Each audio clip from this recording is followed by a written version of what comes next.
Yeah, so tasting for me was I was probably most nervous thinking about the exam, about the tasting portion going into it. I was looking at the essential wine list and the specification, and there's a ton of wines, and I was just really nervous about being able to identify things or just get something out of the glass. I had those nightmares about, smelling wine and saying, I don't smell anything. What do you do? So I was really kind of focused on overcoming some fears related to the tasting. So the first thing I did is I ordered the vials from Napa Valley Wine Academy because I trusted, the program to know what wines were representative and what would help. And so I thought that was going to be a good move for me, and I think it was.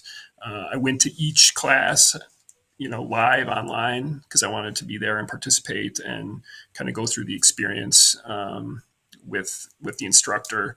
So, and then I focused on the instructor's comments and conclusions and tried to kind of emulate kind of their format and how they approach things as much as I could.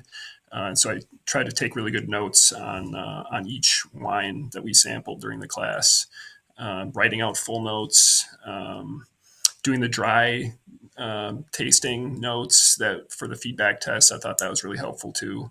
I wasn't sure going into it if the dry notes would be all that helpful, but I really think they were ultimately. And I also, farther down the study path, there's also a lot of data out there that WSET or that's out there from WSET about prior exams and different flights. And so that was also really helpful, I think, to look at and kind of analyze going into the exam, looking at, different flights that have been used in the past and what might be used in the future.